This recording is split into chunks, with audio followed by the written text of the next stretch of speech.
गणपति बप्पा मोरया। जय श्री गणेश। उनका हमें करना है जोरदार स्वागत। आना है भोग, कैसे करनी है पूजा, चौथ का चांद क्यों नहीं देखते हैं। ए सुनीता ब्लॉग में आपका स्वागत है। राधे राधे, जय श्री कृष्णा। कैसे हो आप लोग? स्वस्थ होंगे, मस्त होंगे और आप लोग अपने अपने कामों में व्यस्त होंगे, क्योंकि आज तो बहुत बड़ी पूजा है, हरतालिका तीज है। तो जितने लोग भी व्रत रहते हैं वो लोग तो करते हैं, जो लोग नहीं रहते हैं वो लोग भी व्रत करते हैं। तो प्लीज़ आप लोग, मैंने जो जानकारी देने जा रही हूँ गणपति जी की, तो उसको आप लोग पूरा देखिएगा, पूरा सुनिएगा, लाइक करिएगा, सब्सक्राइब करिएगा और जिसे नहीं पता है वो लोग भी को शेयर करिएगा। और अगर आपको कोई जानकारी अच्छी लगी है या आप लोग को कुछ नया जानना है तो प्लीज़ कमेंट बॉक्स में आप लोग कमेंट जरूर करें। तो चलिए चलते हैं सुनीता तिवारी के पास और देखते हैं आज सुनीता तिवारी हम लोगों को क्या बता रही हैं। तो चलिए चलते हैं और जब तक कर लीजिए फटाफट सुनीता तिवारी को सब्सक्राइब, लाइक और शेयर। तो राधे राधे, मैं हूँ सुनीता तिवारी और आप लोगों का अपने ब्लॉग में मैं स्वागत करती हूँ। तो आज मैं बात करूंगी आप लोगों से। अभी तक हम लोग के, मैंने बताया था ना कि जितना चौमासा होता है उनमें सारे हमारे त्यौहार लगभग साल भर के इन 4 महीनों में हो जाते हैं। तो अब धीमे धीमे करके आ गई हरतालिका तीज भी हो गई, अब गजानन के आने का टाइम भी हो गया है। तो 27 तारीख गणेश चौथ को आ जाएंगे गणपति जी। तो पूरा दिन शुभ है और अच्छा है। बस राहु काल का जो समय होगा दोपहर में, तो वो समय छोड़ के आप किसी भी समय गणपति जी की स्थापना अपने घर पे कर सकते हैं। और जैसे आप कलश स्थापना करें, गौरी गणेश की तो स्थापना होनी ही होनी है। तो ये सब आप लोगों को जरूर कर लेना है और आज से ही तैयारी शुरू कर देनी है। तैयारी तो लोगों ने कल से, मतलब जो बीत चुका है उससे लोगों ने शुरू कर दी है। तो आई होप आप लोग भी तैयारी शुरू कर देंगे। तो चलिए चलते हैं हम अपने जो मेन हमारा विषय है कि गणेश चौथ। तो गणेश चौथ में हमें गणपति जी की स्थापना करनी है। तो ये बहुत ही अच्छा, गणपति जी तो विघ्न विनाशक हैं। गणपति जी को तो हर जगह पूजनीय है, प्रथम पूजनीय गणेश जी हैं। बिना उनकी पूजा के तो कोई पूजा संपूर्ण होती ही नहीं। हम घर में भी जो डेली पूजा करते हैं, रोज की पूजा करते हैं, उसमें भी हम पहले गणपति जी का ही आवाहन करते हैं। गणपति जी की पूजा करने के बाद फिर और पूजा हम शुरू करते हैं। तो गणेश जी तो प्रथम पूज्य हैं और सर्वप्रथम है, सर्वश्रेष्ठ हैं। और गणपति जी की तो क्या कहने हैं ना, तो बहुत ही।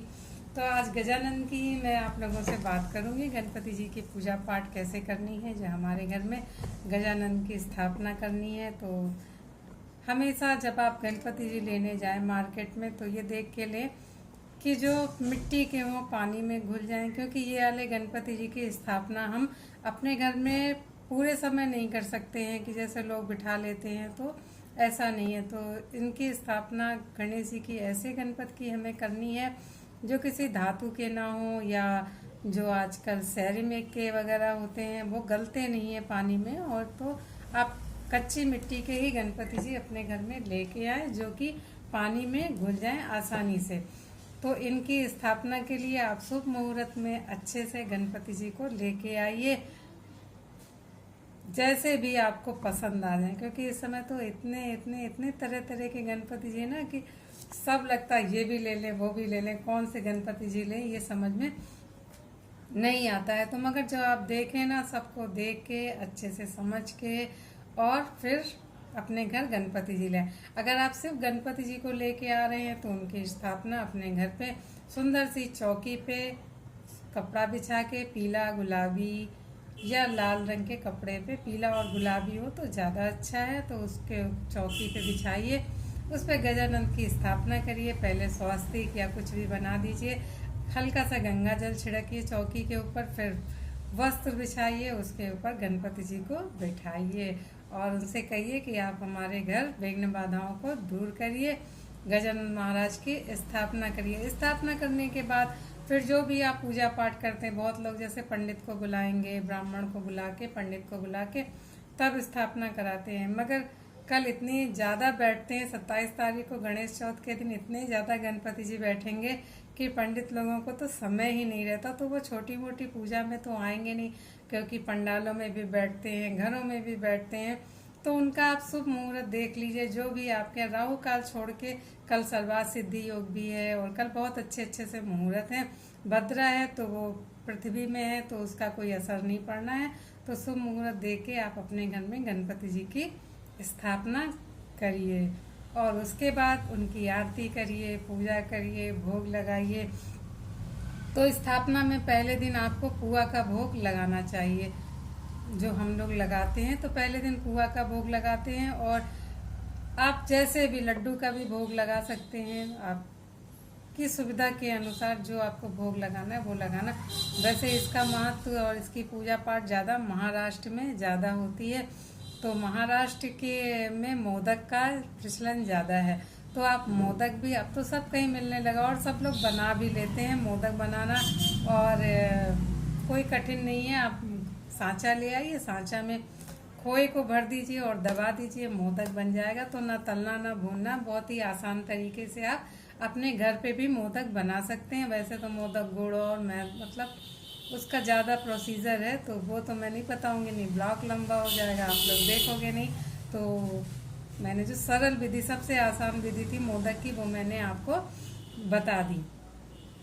तो ये तो हो गई हमारी जो पूजा की तैयारी है। आप बूंदी के लड्डू चढ़ाइए उन्हें, और मोदक का भोग लगाइए, दुर्वा लेके आइए, फूल माला अक्षत रोली मौली और सुपारी, क्योंकि गौरी अगर मतलब गणेश जी हैं तो गौरी की स्थापना भी आपको करनी पड़ेगी। और तो मैंने ये बताया कि सबसे पहले कि गणपति जी अगर आप अकेले लाते हो तो इस तरह से पूजा करेंगे, और कुछ लोग क्या है रिद्धि सिद्धि के सहित लाते हैं, रिद्धि सिद्धि भी संग में लेके आते। तो रिद्धि सिद्धि आप लेके आओगे तो सारा सुहाग का सामान भी आपको उसके संग लाना पड़ेगा। तो रिद्धि सिद्धि और गणपति जी की ये तो हुई पूजा की तैयारी, रिद्धि सिद्धि है तो उनके लिए सारा सुहाग का सामान लाइए, वो अच्छे से वहीं पे सजा दीजिए। फूल माला और रोली मौली, आम के पत्ते, मतलब जितना आप डेकोरेशन कर सकते हैं अच्छे से अच्छा, लाइटिंग है, फ्लावर्स हैं, उनसे अपना सुंदर सी उनकी चौकी को सजाए। घर में देखिए छोटे में ही, और छोटे से ही गणपति लाने चाहिए। कितने बड़े लाने चाहिए? एकदम छोटे से, बस एक बालिस्त से ज़्यादा गणपति जी घर में नहीं बैठा ले जाते हैं। बड़े गणपति जी ही पंडाल वगैरह में बैठा ले जाते हैं। तो घर में आप छोटी सी मूर्ति प्यारी सी सुंदर सी लेके आइए, मिट्टी की ले आइए, कच्ची मिट्टी की लाइए, जिससे उनका विसर्जन अगर आप नहीं जा सकते हैं करने के लिए तो आप घर में ही पूजा वगैरह करने के बाद उनको आप बाल्टी या टब में रख के, जब वो घुल जाएंगे तो उनको आप घर में ही गमलों में पौधों में विसर्जन कर सकते हैं। तो ये छोटा रूप मैंने आप लोगों को बता दिया। बड़ा रूप है जब नदी है, जिनके यहाँ आए हैं तो नदियों में भी आप लोग विसर्जन कर सकते हैं, नदी तालाब, क्योंकि मिट्टी के रहते हैं तो आप कहीं भी कोई भी रोक नहीं रहेगी। तो इस तरह से आप अपने घर में गणपति जी की स्थापना कर सकते हैं। तो ये हो गई हमारी गज। अब दूसरी बात आती है कि इस दिन चंद्रमा क्यों नहीं देखते हैं।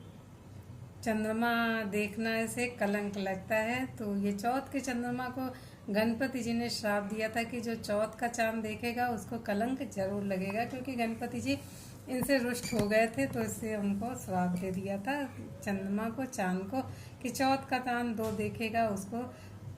इस चांद मतलब जो ये चांद है चौथ का, इसमें ज़्यादा लगता है। वैसे चौथ का चांद सब लोग कहते हैं कि करवा चौथ में भी देखिए आप, पहले चांद को हम लोग छन्नी से देखते हैं, चलनी से, तो इसलिए कि डायरेक्ट हमें चंद्रमा नहीं देखना चाहिए चौथ के दिन, इसलिए ऐसा होता है। या फिर थोड़ा आड़ लेके देखना चाहिए। तो चांद को, और जो ये है तीजा के बाद जो दूसरे दिन हमारी चौथ का चांद आएगा, तो इसमें तो बिल्कुल भी आपको चांद की तरफ देखना ही नहीं है, क्योंकि कृष्ण जी को कलंक लगा था और उनको मणि की चोरी का कलंक लगा था।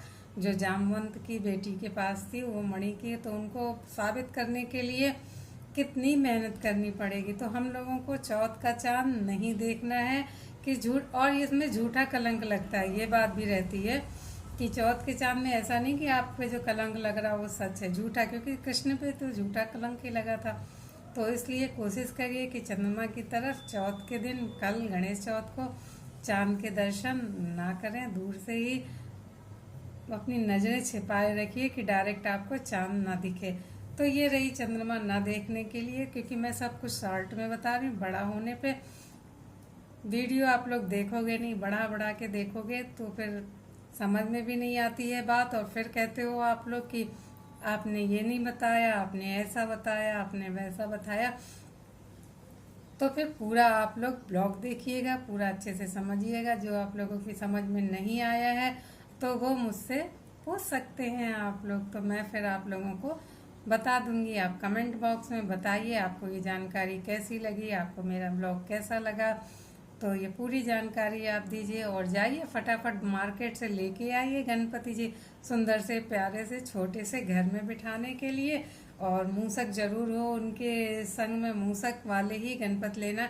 आप कैसे भी बिठाएं, रिद्धि सिद्धि भी हैं तो भी मूसक वाले ही गणपति जी अपने घर में बिठाइएगा। मूसक हो, लड्डू हो, और सुंदर सी दुर्वा आप लेके आइए, फूल माला लेके आइए, और अपना मंडप सजाइए और गणपति जी की स्थापना करिए। गणपति जी का पूरे विधि विधान के अनुसार पूजन करिए, और मंत्र जाप जो भी आप पूजा पाठ में करते हो वो सब करिए। और साल भर के लिए जब उन्हें विसर्जन करने जाइए तो उनसे जरूर ये कहिए कि प्रभु आपको दोबारा फिर मेरे यहाँ आना है, तो गणपति बप्पा मौर्य अगले बरस फिर जल्दी आना। तो ये सब जयकारा करते हुए उनका विसर्जन करें, खुशियाँ मनाएं। और विसर्जन के बाद चाहे एक ही कन्या खिलाइए, 2 कन्या खिलाइए, आप अपने घर में जरूर के देखिए। जो पंडाल में होते हैं वहाँ तो भंडारे होते ही हैं, वो तो सब लोग भंडारे करते ही हैं, और बहुत ही विशाल रूप में भंडारे चलते रहते हैं। प्रसाद वगैरह का भी वितरण बहुत होता, मगर घरों में हम लोग क्या करते हैं, विसर्जन कर देंगे, सब कर देंगे, तो एक कन्या भी नहीं खिलाते हैं, एक ब्राह्मण भी नहीं खिलाते हैं, किसी को नहीं खिलाते हैं। मगर खिलाना है आप लोगों को, हाँ कन्या जरूर खिलानी। कन्या न मिले तो एक ब्राह्मण खिलाइए। कोई नहीं मिलता है आपको तो आप खाना बना लीजिए सुंदर सा। मंदिर तो सबके यहाँ रहते हैं, मंदिर ले जाइए, वहाँ भोग लगाइए और प्रसाद वितरण कर दीजिए।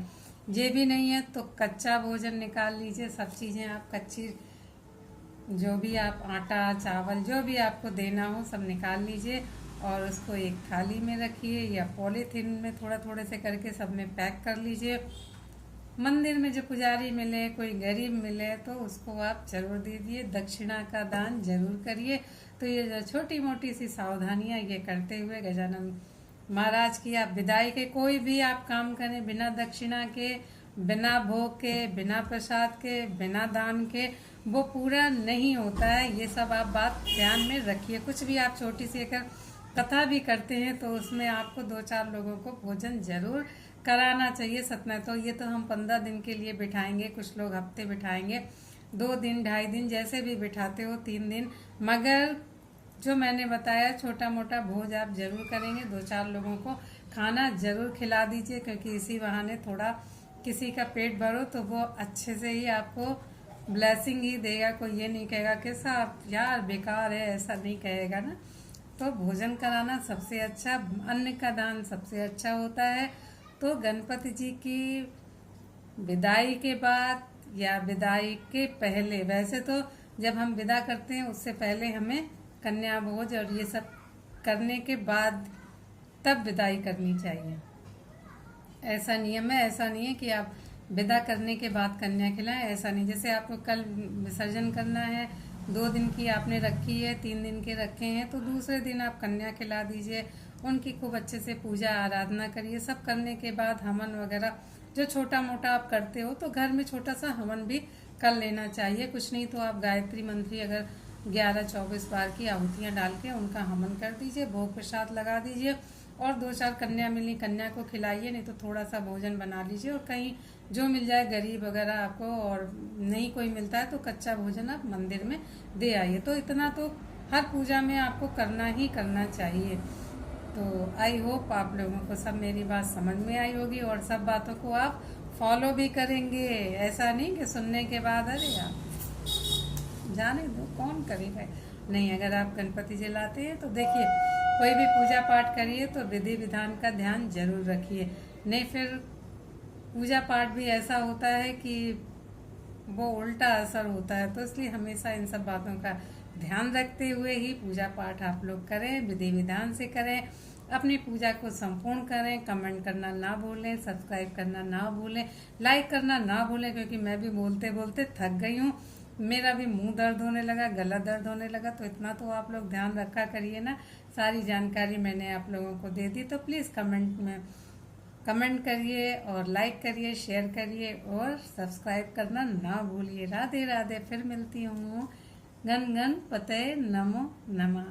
जय हो गजानन महाराज की, जय श्री गणेश।